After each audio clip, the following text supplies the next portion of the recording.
የአካባቢው ዞኖች ሀገረ ስብከት የሰላም አምባሳደር የሆኑ የጋሞ አባቶች፣ በእርከር ስራቸው የሚደነቁ ኮንሶዎች፣ በባህላዊ ውዝዋዜያቸውና በፊላዜማቸው ተመልካችን የሚያስደምሙ ደራሾች የሚገኙበት ሲሆን በአርባዎቿ ምንጮች ጽሙዓንን የምታረሰርስ የአንድነትና የፍቅር መናገሻ የዓለም ህብረተሰብ መዳረሻ የሁሉም ኢትዮጵያውያን የጋራ መኖሪያ የሆነችው ውቢቷ አርባ ምንጭ ከተማ የሀገረ ስብከታችን መንበረ ጵጵስና መቀመጫ ናት።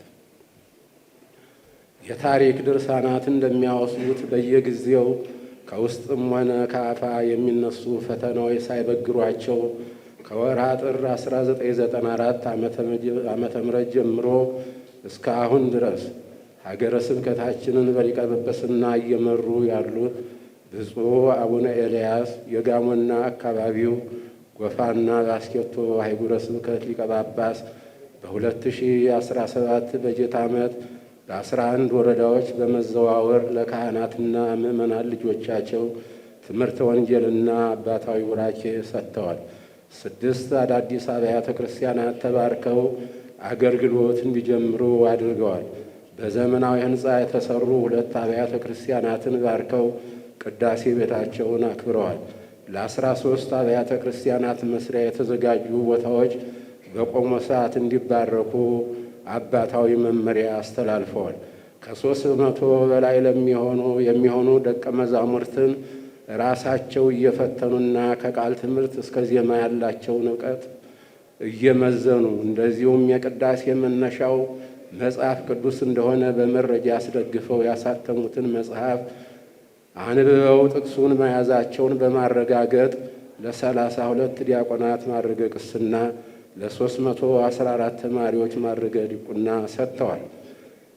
በሁሉም አህጉረ ስብከት ስልጣነ ክህነት የሚቀበሉ ቀሳውስትና ዲያቆናት ለክህነት አገልግሎት የሚያበቃቸውን ትምህርት ሲከታተሉ ጎን ለጎን በብፁዕነታቸው አዘጋጅነት ከታተመው መጽሐፍ አስረጅ የሆኑ ጥቅሶችን እንዲያጠኑ ቢደረግ ለመናፍቃን ምላሽ ለመስጠትና ምዕመናንን በሃይማኖታቸው ለማጽናት ይጠቅማቸዋል እንላለን። ብፁዕነታቸው በ2017 ዓመተ ምህረት ለኤሊ ደብረ ብስራት ቅዱስ ገብርኤል ሕንፃ ቤተ ክርስቲያን ብር 2,524,135 ለአቡነ ሰላማ ሁለተኛ ደረጃ ትምህርት ቤት ሕንፃ ግንባታ 238,800 ለአርባ ምንጭ ደብረ ጽዮን ቅድስት ማርያም ገዳም ልማት ሥራ ብር 250,000 በድምሩ 2,787,935 ብር አሰባስበው ገቢ አድርገዋል። በዚሁ በጀት ዓመት የሰሜን ሸዋ ሰላሌ ሀገረ ስብከት አረጋዊ ሊቀ ጳጳስ ብፁዕ አቡነ ቀውስጦስን የጌዲዮ አማሮና ኮሬ ሀገረ ስብከት ሊቀ ጳጳስ ብፁዕ አቡነ ገሪማን እንደዚሁም ታላላቅ መምህራንን በመጋበዝ ከግንቦት 24 እስከ 26 2017 ዓ.ም ድረስ በአርባ ምንጭ ደብረ ኃይል ቅዱስ ገብርኤል ቤተ ክርስቲያን በድምቀቱ ማራኪ የሆነ አብይ የትምህርተ ወንጌል ጉባኤ እንዲካሄድ አድርገዋል።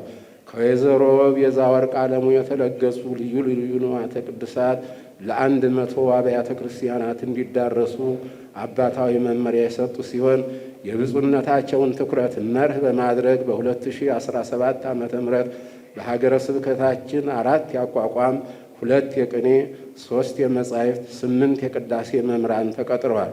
በዚሁ በጀት ዓመት 3 ዘመናዊ ትምህርት ቤቶች ተሰርተዋል። 1 አውቶቡስ መኪና ለአቡነ ሰላማ ሁለተኛ ደረጃ ትምህርት ቤት ተገዝቷል። በዚሁ ዓመት በተሰጠው ትምህርተ ወንጌል አምነው 3620 ከመናፍቅነት፣ 4537 ከኢአማኒነት፣ 421 ከእስልምና የተመለሱ ሲሆን በድምሩ 9444 ሰዎች ተጠምቀው የቤተ ክርስቲያናችን አባላት ሆነዋል። 16 ካህናት ለ4 ወራት ያህል ሰልጥነው በሰርተፊኬት ተመርቀዋል። 9073 ወጣቶች በሰንበት ትምህርት ቤት አባልነት ተመዝግበዋል።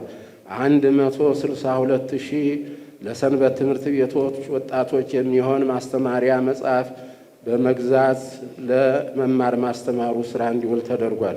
በ100 አብያተ ክርስቲያናት የሰበካ ጉባኤ ኮሚቴዎች ተመርጠዋል። ለ364 አረጋዊና አቅመ ደካማ ወገኖች የቀለብና አልባሳት፣ የበዓላት መዋያ ድጎማ ተደርጓል። ለ71 ሕፃናት ደብተርና እስክሪብቶ፣ ለ18 ችግርተኛ ተማሪዎች የነጻ ትምህርት ዕድል ተሰጥቷል። በአርባ ምንጭ ከተማ ለሚገኙ 5 አድባራት የጥምቀትና የመስቀል ደመራ በዓላት ማክበሪያ የሚሆን 37,000 ካሬ ቦታ ከመንግስት የተሰጠ ሲሆን ከዚሁ በተጨማሪ ለ32 አብያተ ክርስቲያናትና ለ17 የስብከተ ወንጌል ማዕከላት የይዞታ ማረጋገጫ ሰነድ ለመረከብ ተችሏል። ለሰገን ደብረ ቅዱስ ገብርኤል ቤተ ክርስቲያን ገቢ ማስገኛ 1 የእህል ወፍጮ ተተክሏል። በወይዘሮ ካሰች ከበደ አስተባባሪነት በ10 ሚሊዮን ብር በአርባ ምንጭ ከተማ ላይ የልማት ቦታ በዝግቲ ደብረ ሰላም አቡነ ገብረ መንፈስ ቅዱስ ቤተ ክርስቲያን ስም ተገዝቷል። ሀገረ ስብከታችን ከጠቅላይ ቤተ ክህነት በተላለፈው መመሪያ መሰረት የ10 ዓመታት መሪ ዕቅድ አዘጋጅቶ እስከ አጥቢያ ቤተ ክርስቲያናት አውርዷል። ከሐምሌ 2014 እስከ ሰኔ 30 ቀን 2016 ዓመተ ምህረት ያለው የሀገረ ስብከታችን የገንዘብ ገቢና ወጪ ሂሳብ በጠቅላይ ቤተ ክህነት ኦዲተሮች ተመርምሯል። ውጤቱም ከምስጋና ጋር ደርሶናል። የሀገረ ስብከታችን ሚዲያ ዘመኑን የዋጀ ቀረጻ መሳሪያ ተገዝቶለትና ባለሙያ ተመድቦለት የስርጭቱን ስራ አጠናክሮ ቀጥሏል። በ2017 ዓመተ ምህረት የተሰበሰበው 20 ከመቶ ገቢ ከ2016 ዓመተ ምህረት ገቢ ጋር ሲነጻጸር ብር 5,026,122 ከ05 በእድገት የተመዘገበ ሲሆን ሀገረ ስብከቱ ከጠቅላይ ቤተ ክህነት የተላከለትን በጀት በመሸፈን በብልጫ ብር 3,536,809 ብር ከ07 ሳንቲም አሳድጎ በጥቅሉ 35 ከመቶ ብር 7,478,319 ከ87 በአባይ ባንክ በኩል ለዋናው መስሪያ ቤት ማስተላለፉን እየገለጽ ሪፖርታችንን እናጠቃልላለን። ወስብሐት ለእግዚአብሔር።